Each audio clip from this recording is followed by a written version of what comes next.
Kawan-kawan Humas, saat ini sedang ramai-ramainya dibicarakan tentang coronavirus. Sehingga kita sampai saat ini juga kena salah satu dampaknya ya. Artinya kita disuruh untuk berkegiatan di rumah, tidak boleh keluar rumah dan juga membatasi aktivitas.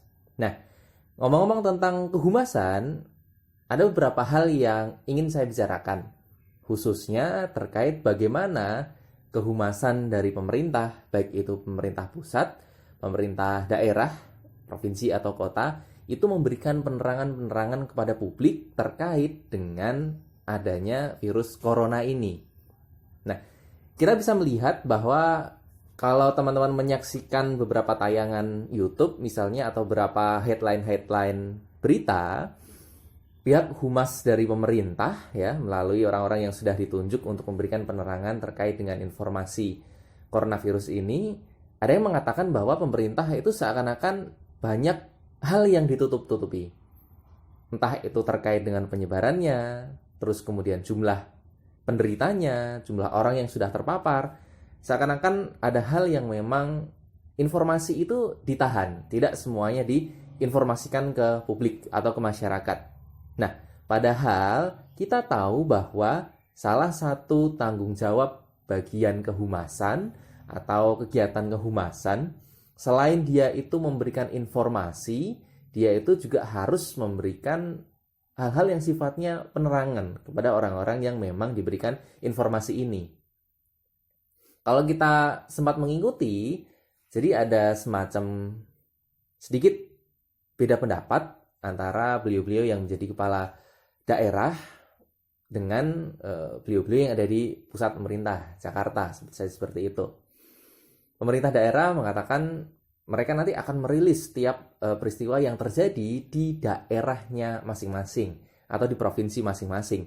Tetapi hal itu ternyata mendapat komentar dari pemerintah pusat, informasi baiknya satu saja melalui pusat, artinya melalui Jakarta.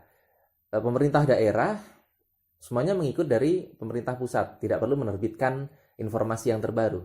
Nah, sehingga salah satu hal itu yang menjadikan banyak orang yang bertanya nih, kok ternyata kenapa ya harus informasi yang disampaikan itu ternyata ada hal yang sifatnya harus disaring juga. Nah, ini menarik untuk kita diskusikan.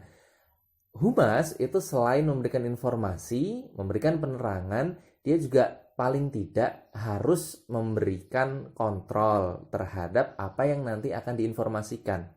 Kita sering di kelas membicarakan, kita boleh menginformasikan sesuatu, hal-hal yang sifatnya terjadi di organisasi kita bicarakan di publik untuk memberikan kesan atau image yang positif. Namun yang tidak boleh diberitakan atau dibuat informasi humas adalah berita-berita atau informasi yang sifatnya hoax. Itu tidak boleh. Itu artinya kita sedang berbohong kepada publik. Nah, kalau kita menilik pada kasus kehumasan yang diberikan oleh pemerintah pusat, kalau kawan-kawan kemarin menyaksikan podcastnya Deddy Corbuzier ya, itu dia membahas tentang bagaimana sebenarnya pemerintah memberikan informasi. Pemerintah melalui bagian yang ditunjuk itu mengatakan bahwa kami itu salah satunya adalah bertugas untuk menjaga kondusivitas masyarakat.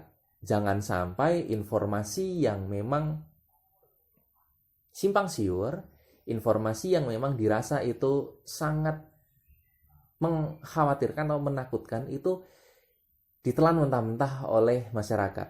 Nah, kita tahu bahwa saat ini kondisi itu sudah lumayan kacau. Kita lihat dari hal-hal yang sifatnya perekonomian saja gitu ya. Masker habis, ada yang menumpuk, terus kemudian hand sanitizer dan segala macamnya itu ternyata juga masyarakat melakukan pembelian secara massal. Sebenarnya itu yang dihindari oleh informasi yang diberikan oleh pemerintah pusat. Nah, dari hal ini saya kepengen tahu pendapatnya kawan-kawan terkait dengan tanggung jawab bagian kehumasan. Kira-kira kawan-kawan itu setuju atau tidak jika informasi yang ingin disampaikan itu terlebih dahulu itu disaring oleh bagian organisasi. Disaring di sini artinya bahwa dipilih terlebih dahulu mana yang sifatnya itu baik untuk disampaikan, dan mana yang kira-kira itu harus disimpan, tidak perlu diinformasikan. Ini tentunya dilematik.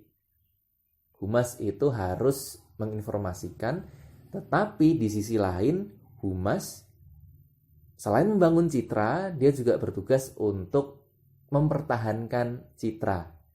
Nah, mari kita buka diskusi yang lebih luas. Saya kepengen kawan-kawan menuliskan di kolom komentar terkait dengan pendapatnya terkait hal ini. Lebih setuju yang mana? Karena teman-teman sudah belajar terkait kehumasan sehingga tahu bisa menimbang tentang hal-hal yang sifatnya tanggung jawab bagian kehumasan. Baik, silakan ditulis. Kemudian nanti kita akan membuat jawaban kawan-kawan ini menjadi semacam diskusi yang lebih lanjut. Setuju atau tidak? Terus kemudian kawan-kawan itu alasannya apa?